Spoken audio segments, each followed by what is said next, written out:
So this is the topic diffraction of light. देखिए आपको पहले डिफ्रैक्शन ऑफ लाइट की डेफिनेशन को याद रखना है। डिफ्रैक्शन ऑफ लाइट क्या होता है?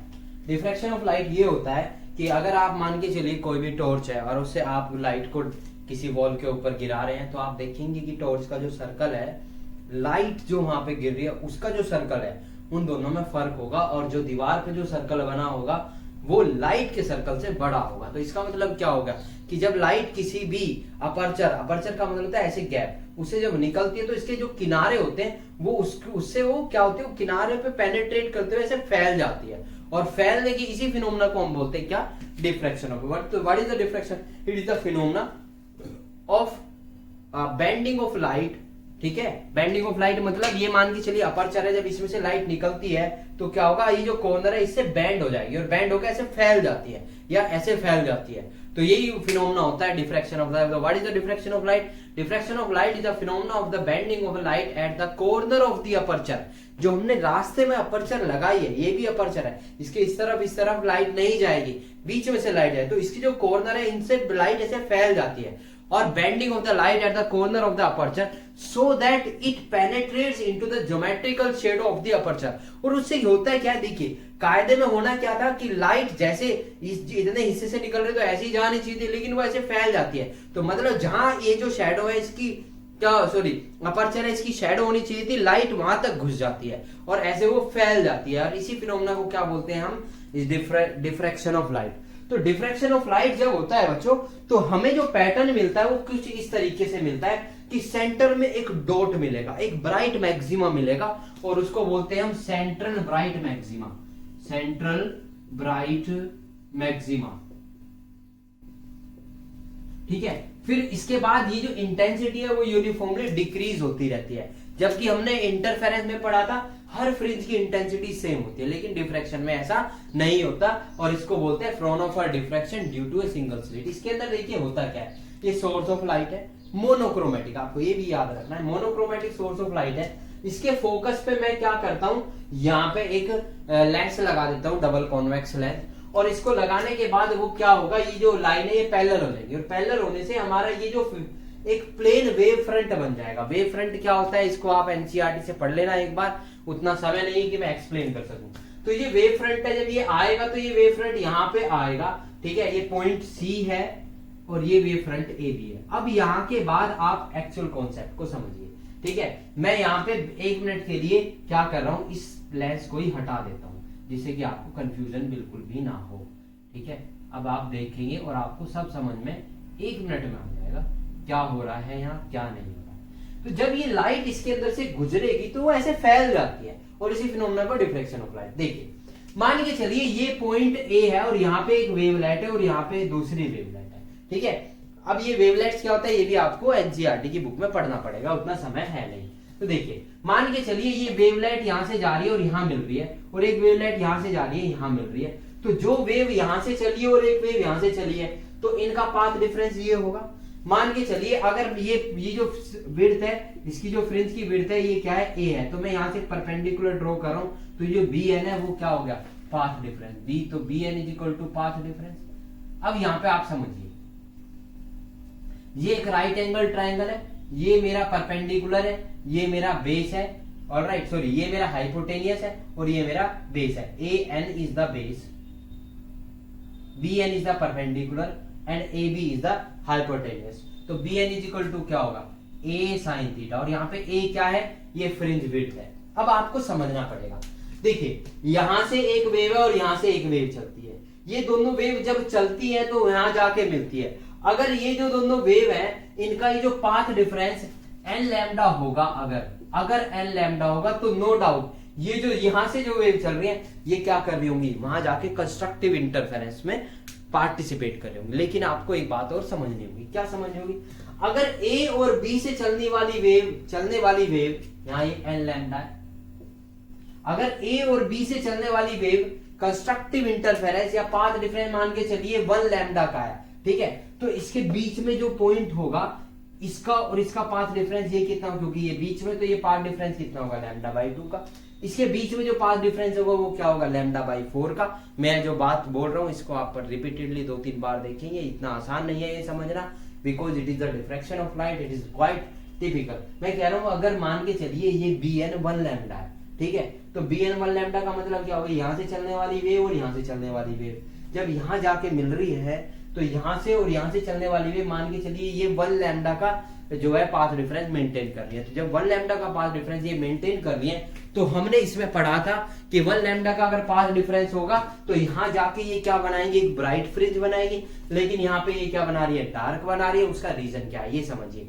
अगर ये वाली वेव और ये वाली वेव जो है इसका पाथ डिफरेंस 1 लैम्डा है तो इसका और इसका पाथ डिफरेंस, क्योंकि ये सेंटर में तो इसका और इसका पाथ डिफरेंस तो λ/2 होगा। ऐसे इसका और इसका पाथ डिफरेंस, क्योंकि यहाँ से सिर्फ 2 ही वेव नहीं निकल रही है, बहुत सारी वेव एक साथ निकल रही है, तो जो वेव यहाँ से निकल रही है यहाँ से निकल रही है, अगर इनका पाथ डिफरेंस 1 लैम्डा होगा तो मिड वाली का लैम्डा, तो ये जो एक्सट्रीम वाली अगर ये कंस्ट्रक्टिव इंटरफेरेंस में पार्टिसिपेट करें तो बीच वाली जितनी भी होगी वो सब डिस्ट्रक्टिव इंटरफेरेंस, और इसकी वजह से अब यहाँ पे जो सीन होता है बच्चों को क्या होता है, डिफ्रैक्शन ऑफ लाइट में यही सीन होता है। क्या होता है कि फॉर डार्क फ्रिंज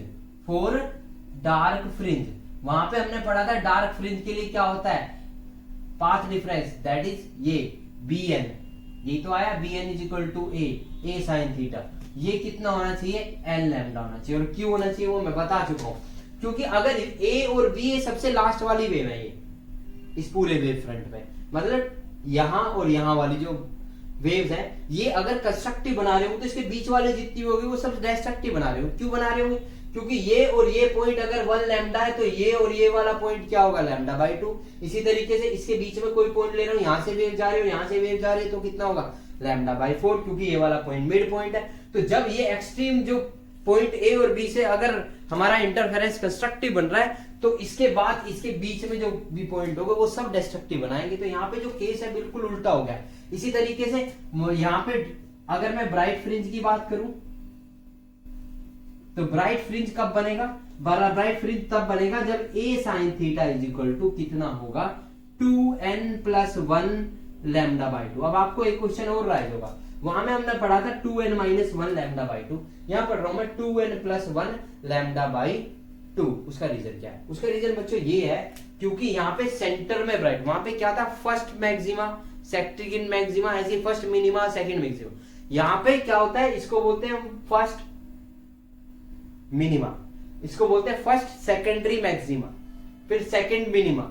मतलब यहाँ पे पार्ट डिफरेंस 2n-1 ना लेके 2n+1 λ/2 हम रखते हैं। ये आपको बात याद रखनी है एट एनी कोस्ट, क्योंकि अगर मैं यहाँ n = 0 रखता हूं, अगर मैं ये माइनस कर देता हूं, सॉरी n = 0 तो λ/2, तो पहला पाथ डिफरेंस जब यहाँ ये पाथ डिफरेंस जो है λ/2 होगा तो कंस्ट्रक्टिव इंटरफेरेंस बनाएगा, नहीं तो डिस्ट्रक्टिव। ये बिल्कुल उसका उल्टा है। अब देखिए, अब इसको थोड़ा सा आगे हम पढ़ते हैं, तो आपको ये फॉर्मूला याद रखना है, क्या, a sin theta is equal to n lambda. अब देखो यहाँ पे a sin theta is equal to, अगर n इज इक्वल टू आप 1 रखोगे तो ये इस पॉइंट के बारे में बात कर रहा है, आप n इज इक्वल टू 2 रखोगे तो ये इस पॉइंट के बारे में बात कर रहा है, क्योंकि जब ये आप इस पॉइंट को ऐसे लेके जाओगे तो ये परपेंडिकुलर ऐसे बढ़ता जाएगा, तो ये पाथ डिफरेंस भी बढ़ता जाएगा।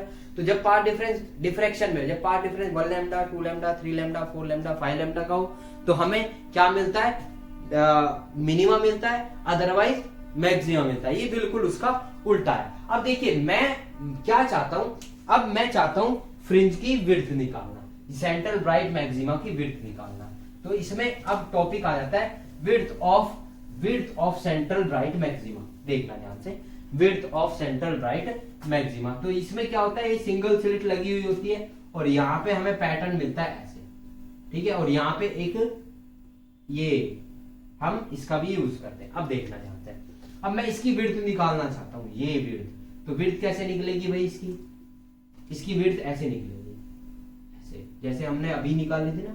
और ये जो दूरी है आप ये निकाल लो, मान के चलिए ये कैपिटल D है, ऑलराइट, ये स्क्रीन है, ये कैपिटल D है, और ये capital D is equal to होता है इसकी फोकल लेंथ, क्योंकि हम स्क्रीन को इसके फोकस पे ही रखते हैं, तो ये इज इक्वल टू होता है इसकी फोकल लेंथ। तो अब आपको ध्यान रखना है, अब आपको क्या निकालना है, ये x की वैल्यू निकालनी है। तो ये कैसे निकलेगी, अब आपको यहाँ पे दो फॉर्मूले, सबसे पहले क्या होगा, अगर मैं इस पॉइंट को ले रहा हूं तो इसका मतलब क्या होगा, n = 1 होगा। फर्स्ट मिनिमा कब बनेगा, जब n = 1 होगा, मतलब a sin theta is equal to क्या होगा, लैम्डा, या sin theta is equal to कितना होगा, लैम्डा अपॉन ए। अब यहाँ पे क्या होता है, एंगल जो होता है ना ये बहुत स्मॉल होता है, तो as angle is very small, क्योंकि एंगल बहुत छोटा है, तो साइन थीटा क्या हो जाएगा, almost equal to theta, and that is equal to lambda upon A. अब आपको दूसरा एक फॉर्मूला और याद रखना है। क्या याद रखना है, फॉर्मूला याद रखना है कि हमने पढ़ा है angle theta is equal to क्या होता है, आर्क अपॉन, ये आर्क है अपॉन रेडियस, तो थीटा इज इक्वल टू क्या होता है, also theta is equal to arc upon radius. अब आप यहाँ पे ध्यान देंगे, तो आर्क कितना है x, रेडियस कितना है d, distance between screen and the slit, तो उसका जो डिस्टेंस है वो ये है, तो theta is equal to x upon D. बस अब आपको इन दोनों को इक्वल रख देना है। ये हमने निकाला है किससे, डिफ्रैक्शन के रूल से, ये हमने ज्योमेट्री का यूज करके निकाला है, और दोनों को इक्वल रख देंगे तो भाई आप यहाँ पे खुद देख सकते हैं ये क्या आ जाएगा, x upon D is equal to lambda upon A, तो x इज इक्वल टू कितना होगा, lambda D upon A. Alright, और फ्रिंज विड्थ क्या होगी, फ्रिंज विड्थ तो भाई होगी हमारी कितनी, 2x, और दैट इज इक्वल टू कितना होगा, 2 लैम्डा डी अपॉन ए।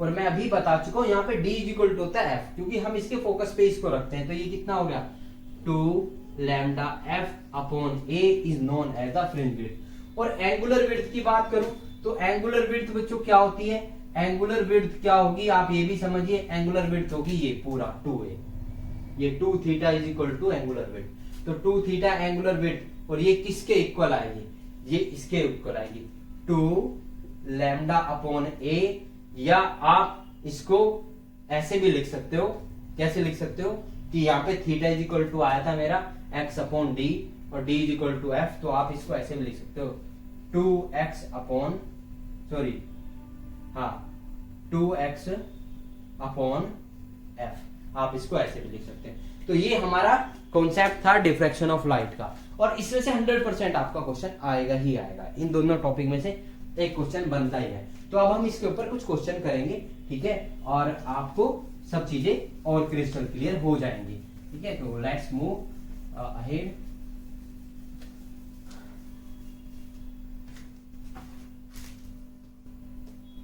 क्वेश्चन बहुत बार आया हुआ है, ये कह रहा है कि draw the density graph for diffraction and interference of light.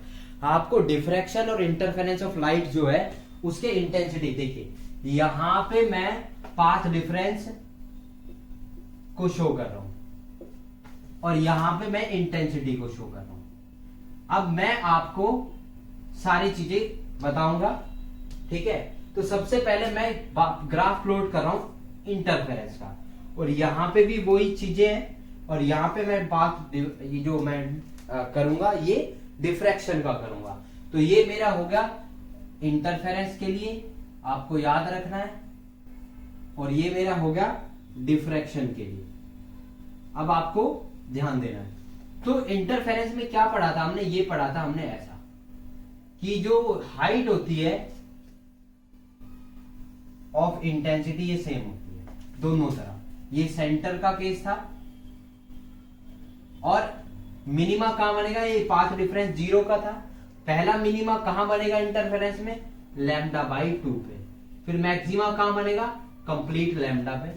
फिर क्या होगा यहाँ पे 3 लैम्डा बाई 2, और फिर यहाँ पे कितना होगा 2 लैम्डा, फिर कितना होगा 5 लैम्डा बाई 2। अब अगर ये पॉजिटिव है तो ये negative, minus lambda by 2, minus 3 lambda by 2, alright, sorry हाँ ठीक है, और ये कितना होगा minus lambda and so on. ये हमारा पैटर्न हो गया intensity pattern in interference of light. अब मैं डिफ्रैक्शन ऑफ लाइट की बात करूं तो डिफ्रैक्शन में चिल्ड्रन क्या होता है, देखिए इसमें क्या होता है, सेंटर में एक ब्राइट मैक्सिमम होता है, और देखिए ये ब्राइट मैक्सिमम भी हमें दिखता है ऐसा जरूर है, ये एक्चुअली क्या होता है, इसके अंदर ये ऐसे दो मैक्सिमा बहुत नजदीक होते हैं, क्योंकि सेंटर पे अगर बात करूं तो सेंटर पे तो पाथ डिफरेंस 0 हो जाएगा, और हमने पढ़ा था डिफ्रैक्शन बिल्कुल उसका अपोजिट होता है। तो यार सेंटर पे क्या होता है, पाथ डिफरेंस 0 ही होता है। फिर इसके इस तरफ भी और इस तरफ भी दो ब्राइट बनते हैं, और ये दोनों ब्राइट मिलके एक बड़ा ब्राइट बना देते हैं। उसके बाद क्या होता है, पैटर्न कुछ ऐसा होता है, इसके दोनों तरफ ये क्या होता है, इंटेंसिटी डाउन होती चली जाती है। ऑलराइट, और ये आप इसको ऑब्जर्व भी कर सकते हैं अपने घर की जो लाइट होती है उसमें आप दो पेन लीजिए, बिल्कुल नजदीक लगा के लाइट को ऑब्जर्व करेंगे तो बीच में एक डार्क दिखाई देगा। पेन को बिल्कुल नजदीक रखेंगे और दो पेन लेंगे ऐसे और इनको आप ऑब्जर्व करेंगे तो आपको फिर फ्रिंजेस दिखाई देंगे, बिल्कुल क्रिस्टल क्लियर आपको फ्रिंजेस। अब यहाँ इसका उल्टा होगा, देखिए यहाँ पे मैक्सिमा कहाँ, मिनिमा कहाँ बन रहा था, लैम्डा बाई 2 पे। यहाँ पे मिनिमा कब बनेगा, लैम्डा पे, 2 लैम्डा पे, 3 लैम्डा पे, -2 लैम्डा पे, -3 लैम्डा पे, सॉरी माइनस लैम्डा पे, -2 लैम्डा पे और -3 लैम्डा पे। और मैक्सिमा कहाँ बनेगा, ये बन रहा है, ये कहाँ बन रहा है, 3 लैम्डा बाई 2 पे मैक्सिमा बन रहा है। ऑलराइट, तो अब आपको ये बात याद रखनी है। और ये वाला जो पॉइंट है ये कितने का है, अगर आप देखें यहाँ ये लैम्डा बाई 2 का है और मैंने बताया था लैम्डा बाई 2 अगर पार्ट डिफरेंस हो तो डिफ्रैक्शन में इंटरफेरेंस का बिल्कुल उल्टा होता है। तो हमें ये पैटर्न, अब मैं आपको एक चीज और बता, देखिए हम जो इंटरफेरेंस पढ़ते हैं ना, ठीक है, या ये आप पैटर्न है, देखिए ये आपको जो ब्राइट फ्रिंज दिख रही है इसके अंदर एक्चुअली हो क्या रहा है, इसके अंदर अपने आप में एक अलग डिफ्रैक्शन पैटर्न चल रहा है और वो इतना नजदीक होता है कि हमें दिखता नहीं है। देखिए ऐसे चलता है, तो हर इंटरफेरेंस में हर फ्रिंज के अंदर एक डिफ्रैक्शन हो रहा है, इसके अंदर भी सेम हो रहा है। यहां से ये मैक्सिमम, ये ऐसे और ये ऐसे ऐसे ऐसे और ऐसे ही आपका ये होगा यहाँ, ये अपने आप में इसके अंदर ये आपको यूनिफॉर्म दिख बेशक रहा है बिल्कुल और है भी यूनिफॉर्म, लेकिन इसके अपने खुद के अंदर क्या हो रहा है, कंटिन्यूसली डिफ्रैक्शन पैटर्न हो रहा है। ठीक है, और अब हम इसके क्वेश्चंस को सॉल्व करेंगे, कंप्लीटली इसको सॉल्व करेंगे और मैं इसके क्वेश्चन से लिखता हूं। ये कुछ क्वेश्चंस हैं जो डिफ्रैक्शन के ही है। क्वेश्चन नंबर 1 को मैं सबसे बाद में कराऊंगा, मैं बात करता हूं सबसे पहले क्वेश्चन नंबर 2 की। क्वेश्चन नंबर 2, ये 2 क्वेश्चंस हैं बट इनका जो आंसर है वो कॉमन है, सेम है। Question number 2 is what is the essential condition for observing the diffraction of light. Essential condition क्या है, लाइट जो हमारी होती है, ठीक है, उसको, उसका जो डिफ्रैक्शन होता है उसको ऑब्जर्व करने की। इसी का ही बिल्कुल जो आंसर इसका होगा बिल्कुल सेम आंसर अगले क्वेश्चन का होगा। Why do we not encounter the diffraction of light in our day to day life. हम अपनी दैनिक जीवन में डिफ्रैक्शन ऑफ लाइट को क्यों ऑब्जर्व नहीं कर पाते हैं, जब हम डे टू डे अपनी लाइफ को जो है मतलब देखते हैं तो वहां पे हमें कहीं भी महसूस नहीं होता है कि यहाँ पे डिफ्रैक्शन। इसमें से एक क्वेश्चन और बनता है कि why the diffraction of light is not taking place या is not taking place through our eyes. हमारी आंख के थ्रू डिफ्रैक्शन ऑफ लाइट क्यों नहीं हो रहा है, ये भी क्वेश्चन बनता है। तो ये ये 3 क्वेश्चन है और इन तीनों का जो जवाब होगा, जो आंसर होगा वो सेम होगा, कॉमन होगा, सेम होगा और उसी के बारे में हम अब डिटेल में डिस्कस करते हैं। तो आते हैं अपने बारे में, इसके बारे में डिस्कस करते हैं। देखिए इसमें ये कह रहा है कि एसेंशियल कंडीशन क्या है डिफ्रैक्शन ऑफ लाइट को ऑब्जर्व करने की। तो देखिए आप इसके बारे में आपको ये याद रखना है कि जब डिफ्रैक्शन ऑफ लाइट होता है तो डिफ्रैक्शन ऑफ लाइट का मतलब है, डिफ्रैक्शन का मतलब है कि ये due to a single slit. अब डिफ्रैक्शन कब होगा ये आपको ध्यान रखना है। डिफ्रैक्शन कब होगा, जब इस स्लिट की जो विड्थ है ये लगभग जो हमारी रेडिएशन है उसकी वेवलेंथ की होगी। तो इसका आंसर ये है, एसेंशियल कंडीशन डिफ्रैक्शन के लिए क्या है, the essential condition of the diffraction for the diffraction या for observing the diffraction is that the width of the aperture must be of order of the wavelength। जो हमारी light radiation हमारी गिर रही है उसके ऊपर, स्लिट के ऊपर जो इंसिडेंट वेव फ्रंट है या जो हमारी वेव उसके ऊपर आ रही है, उसका जो वेवलेंथ होना चाहिए वो और अपर्चर दोनों सेम ऑर्डर के। ऑर्डर का मतलब हो गया कि अगर मान के चलिए इसकी जो वेवलेंथ है, हमारी जो विजिबल लाइट होती है उसकी वेवलेंथ -10 ऑर्डर की होती है, 10⁻⁻10 ऑर्डर की होती है। तो हमारी यहाँ अपर्चर भी अगर इतनी ही ऑर्डर की होगी तो हम एक बहुत शानदार पैटर्न ऑब्जर्व करेंगे इन डिफ्रैक्शन। इसी तरीके से इसका ही दूसरा बिल्कुल आंसर दोनों का सेम होगा। हम अपनी डे टू डे लाइफ में डिफ्रैक्शन को क्यों ऑब्जर्व नहीं कर पाते? क्यों? क्योंकि जितने भी ऑब्जेक्ट हमारे सामने आते हैं जिनसे होके लाइट गुजरती है, व्हाइट लाइट गुजरती है, तो वो जितने भी ऑब्जेक्ट अपर्चर बना रहे होते हैं, उस अपर्चर का जो साइज होता है वो बहुत बड़ा होता है in comparison of the wavelength of light. So this is the reason. तो इसका सिंपल सा आंसर है कि the order of the aperture is not aperture width is not of order of the wavelength of the white light, which is equal to almost equal to 10 to the power minus 10। ये इसका इन दोनों questions का answer है। अब देखिए, अब हम आगे चलते हैं और यहां मैंने अब हम डिस्कस करते हैं क्वेश्चन नंबर। ये देखिए, यहां मैंने थोड़ा सा, सॉरी माफी चाहता हूं, ये यंग्स डबल स्लिट एक्सपेरिमेंट नहीं, ये सिंगल स्लिट एक्सपेरिमेंट, ठीक है। In diffraction due to single slit, ये एक्चुअली ये इसका आंसर है। ये कह रहा है in diffraction due to single slit why the intensity of first secondary maxima is less than the central right maxima. ठीक है, देखिए जब हमारा डिफ्रैक्शन होता है तो हमारा जो इंटेंसिटी पैटर्न है वो ऐसा मिलता है। अब देखिए, इसको हम बुलाते हैं क्या? Central bright maxima. ये तो ये बोल रहा है कि ये जो हमारा ये सेंट्रल ब्राइट मैक्सिमा है, इसकी इंटेंसिटी फर्स्ट सेकेंडरी मिनिमा से कम क्यों होती है, सॉरी ज्यादा क्यों होती है, जबकि हमारा जो इंटरफेरेंस था, इंटरफेरेंस में तो क्या था, सबकी इंटेंसिटी पैटर्न सेम था। तो इसका आंसर क्या है, वो ये है। इसका आंसर आप कैसे देंगे, ध्यान से सुनना, आपको इसका आंसर करना है बिकॉज इंसिडेंट वेव फ्रंट, ये जो इंसिडेंट वेव, ये मान के चलिए स्लिट है और इस पे ये इंसिडेंट वेव फ्रंट है ए,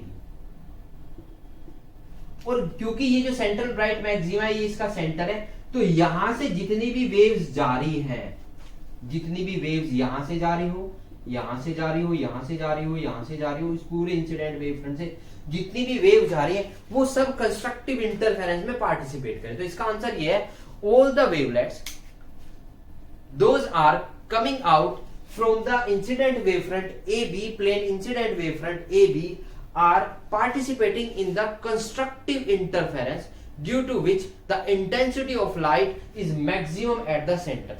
but जब हम यहां मूव करते हैं, यहां मूव करते हैं, या यहां मूव करते हैं, जैसे हम इस तरफ मूव करते हैं इंटेंसिटी डाउन होती रहती है, क्योंकि जब ये एक वेव यहां से जा रही है, एक वेव यहां से जा रही है, तो यहाँ पे क्या फर्क आ गया, अब यहाँ पाथ डिफरेंस का फर्क आ गया। और जब पाथ डिफरेंस का फर्क आता है तो उससे क्या होता है, अब यहाँ पे मैं पहले आपको एक्सप्लेन कर चुका हूं कि अगर पॉइंट ए और बी की जो वेव है, उनकी वेवलेंथ जो है, उनका जो पाथ डिफरेंस है वो 1 लैम्डा का है, तो इसके बीच में जो पॉइंट होगा उसका जो पाथ डिफरेंस होगा वो होगा कितना, λ/2 का। तो यहाँ पे बिल्कुल सिनेरियो इंटरफेरेंस का उल्टा हो जाता है। तो इसका आंसर बस आपको ये देना है कि जो सेंट्रल ब्राइट मैक्सिमा है, इसके पास जितनी भी वेवलेट्स आ रहे हैं वो सब पार्टिसिपेट कर रही हैं किसमें, कंस्ट्रक्टिव इंटरफेरेंस में, because of having the zero path difference.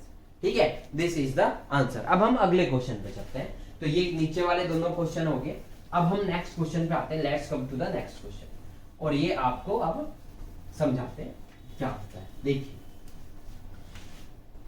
आप याद कीजिए जब हमने diffraction due to single slit किया था तो हमने आपको बताया था, क्या बताया था, कि यहां पे ऐसे एक सेंट्रल ब्राइट मैक्सिमा बनता है, ये स्लिट है, इसकी अपर्चर ए है, और मान के चलिए अब मैं इसकी विड्थ निकालना चाहता हूं, तो ये इसकी विड्थ है, ठीक है, एंगुलर विड्थ, ये पूरा थीटा।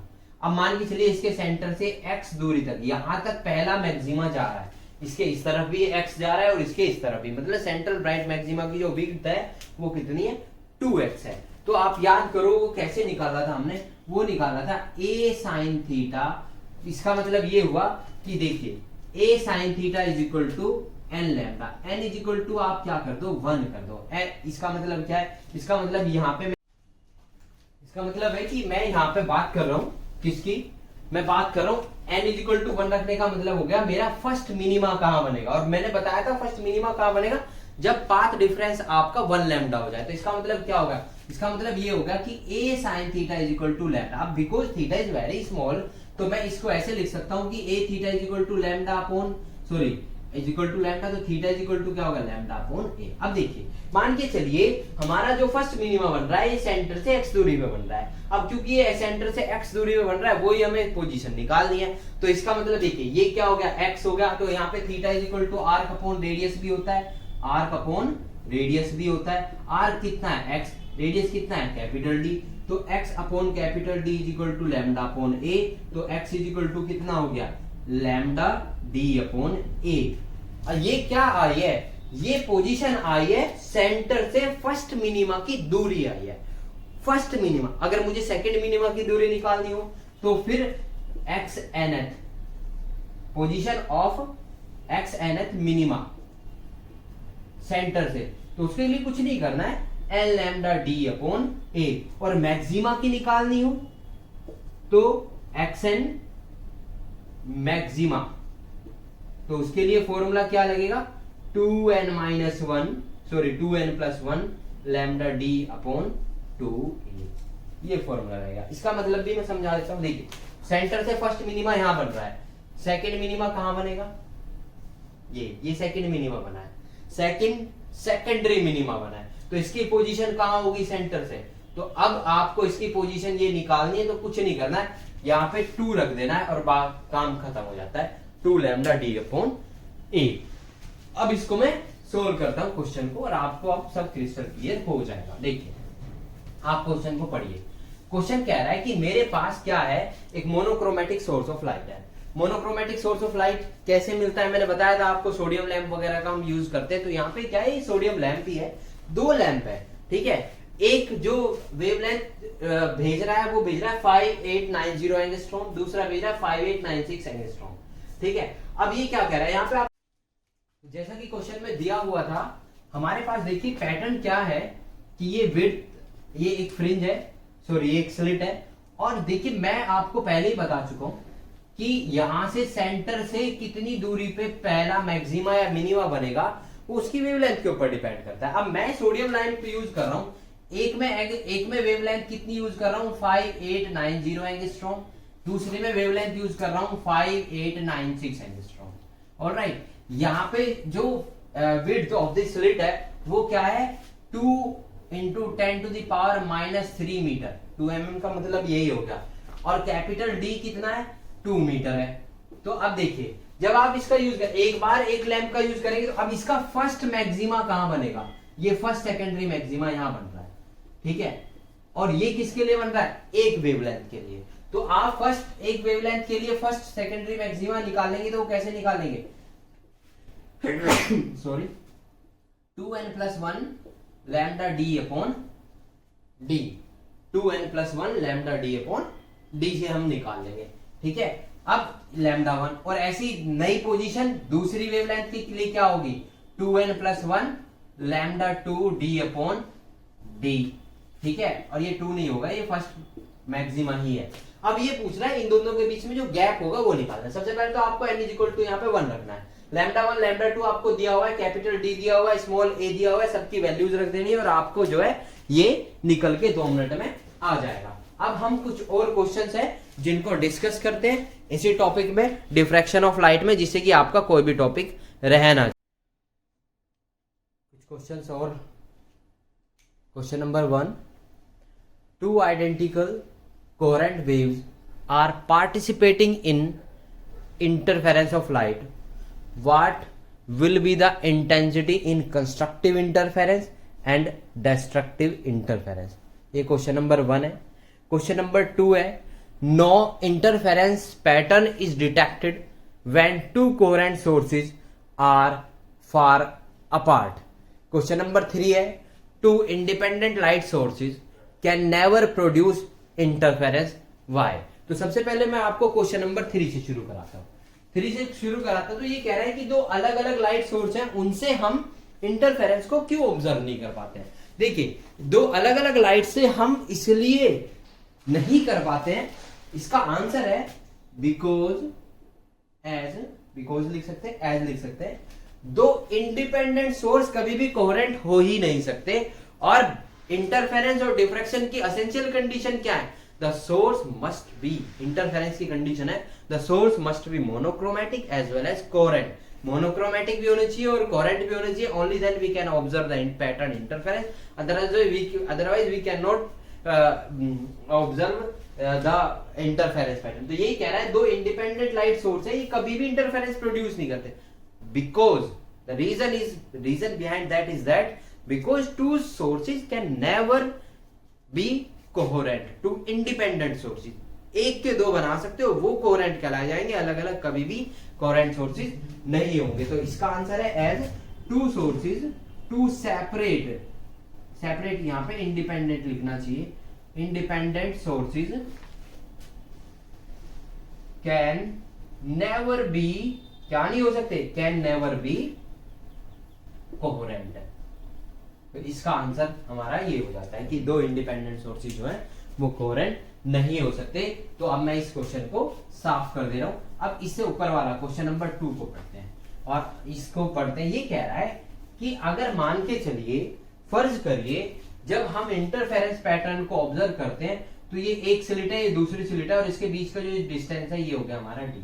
अब ये कह रहा है अगर ये दो स्लिट बहुत दूर दूर हो जाए तो भी हमें इंटरफेरेंस पैटर्न जो है ना वो हमें मिलता ही नहीं है। उसका रीजन, चाहे हम कोहेरेंट सोर्स ले लें, मोनोक्रोमेटिक कोहेरेंट सोर्स ले लें, तब भी हमें ये नहीं मिलता। देखिए उसका रीजन क्या है, इसका आंसर कैसे लिखेंगे, देखिए उसका रीजन क्या है। जब दो सोर्सेज बहुत दूर दूर होंगे ना, तो अब याद करो फ्रिंज विड्थ का फॉर्मूला क्या था, वो था लैम्डा डी अपॉन डी। अब यहाँ पे अगर देख रहे हैं तो beta is inversely proportional to D. अब यहाँ पे एज डी इज वेरी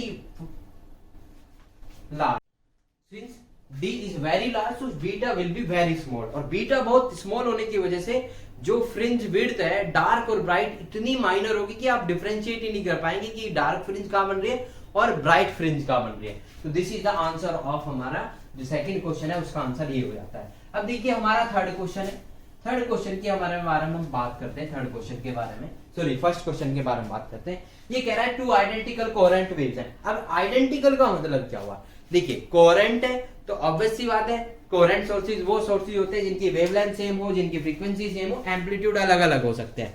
और अगर वो आइडेंटिकल कह रहा है तो इसका मतलब इनके एम्पलीट्यूड्स भी सेम है। तो इसका मतलब क्या हुआ, इसका मतलब ये हुआ कि I1 is equals to I2 is equal to I0। I0 का मतलब है दोनों की जो इंटेंसिटी है वो सेम है।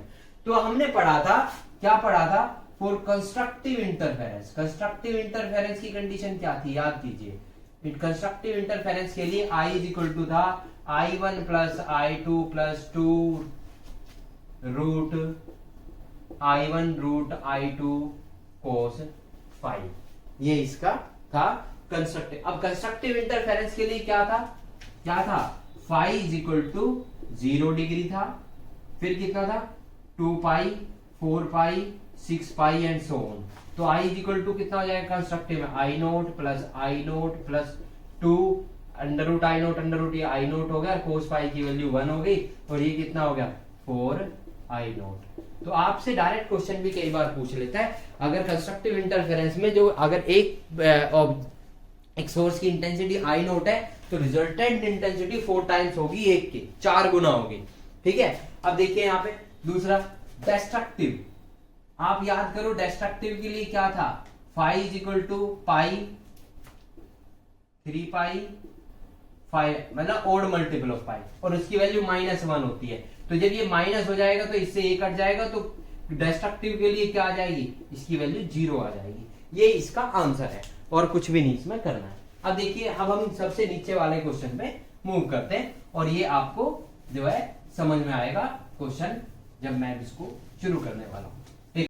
ये कह रहा है for a single slit of width A first minima of the diffraction pattern of monochromatic light of wavelength occur at an angle. याद कीजिए डिफ्रैक्शन में हमने पढ़ा था, डिफ्रैक्शन में क्या था, ये फर्स्ट मिनिमा ऐसे बन रहा था, और ये कह रहा था कि ये जो फर्स्ट मिनिमा है ये कितने एंगल पे बन रहा है, ये बन रहा था हमारा, हमने रखा था a sin theta is equal to, first minima की कंडीशन क्या थी, a sin theta is equal to path difference कितना होना चाहिए, इतना होना चाहिए, और थीटा बहुत स्मॉल है तो थीटा इज इक्वल टू कितना होगा लैम्डा अपॉन ए। ये कह रहा है कि इतने एंगल पे हमारा मिनिमा बन रहा है डिफ्रैक्शन में। लेकिन ये कह रहा है कि इसी तरीके से अगर मैं इंटरफेरेंस पैटर्न लेता हूं, इंटरफेरेंस पैटर्न याद करो, इंटरफेरेंस पैटर्न में कुछ ऐसा था, यूनिफॉर्म इंटेंसिटी थी, और अब मैं यहाँ पे क्या था, देखो यहाँ पे ये सेंटर था और यहां से ये सेंटर है, यहां से ये वेव जा रही है और एक वेव यहां से जा रही है, ऑलराइट। और अब यहाँ पे ये पूछता है, तो यहाँ पे ये पूछता है कि इसके लिए, तो इसके अगर सेम केस में इसके लिए देखूं तो यहाँ पे ये मान के चलिए इसकी दूरी जो है ये a है, ठीक है। तो ये पाथ डिफरेंस कितना हो गया, ये पाथ डिफरेंस भी हो गया यहाँ पे वही a साइन थीटा, और यहाँ पे a sine theta is equal to क्या कंडीशन है, एन लैम्डा होना चाहिए या a theta is equal to यहाँ पे फर्स्ट मिनिमम के लैम्डा और theta is equal to lambda upon a। देखिए ये जो क्वेश्चन में पूछा है ये बोल रहा है कि जब मैं डिफ्रैक्शन ऑब्जर्व करता हूं तो मिनिमा आता है कितने एंगल पे, लैम्डा अपॉन ए पे, लेकिन इंटरफेरेंस में इंटरफेरेंस में क्या होता है कि लैम्डा अपॉन ए पे मैक्सिमा आता है। ऐसा क्यों होता है, देखिए इसका आंसर आपको कैसे करना है, आपको इसका आंसर ऐसे करना है कि we in interference we use the two slits and in diffraction we use the single slit. Point number 1। Point number 2 कि जब हम डिफ्रैक्शन करते हैं ना तो उसमें क्या होता है, जो यहाँ पे कॉर्नर है, कॉर्नर वाली जो वेवलेट है वो कंस्ट्रक्टिव इंटरफेरेंस बना रही है, बट यहाँ पे जो इसके बीच की जितनी है वो सारी क्या बना रही है, डिस्ट्रक्टिव इंटरफेरेंस बना रही है। यहाँ पे हम क्या करते हैं, हम यहाँ पे देखिए यहाँ पे कॉर्नर नहीं लेते हैं, हम यहाँ ऐसे मान के चलते हैं कि यहाँ से एक वेव जा रही है और दूसरी वेव यहाँ से जा रही है और ये यहाँ जाके मिल रही है, तो ये क्या बना रही है, कंस्ट्रक्टिव इंटरफेरेंस बना रही है। और इसका फर्दर आंसर ये भी दे सकते हैं कि इंटरफेरेंस के अंदर ही डिफ्रैक्शन होता है, जो मैं प्रीवियस आपका जो लेक्चर है उसको मतलब इसी लेक्चर में मैं डिस्कस कर चुका हूँ, ठीक है। तो this is the end of today's lecture. Diffraction मेरी तरफ से खत्म हो गया है। आप मैक्सिमम प्रैक्टिस करें, कम से कम जो मैंने कराया इनको रिपीटेडली 2-3 बार देखें, और आपसे रिक्वेस्ट है मेरे चैनल को सब्सक्राइब करें, वीडियोस को लाइक करें, शेयर करें। Thank you so much. Have a nice day. God bless you all.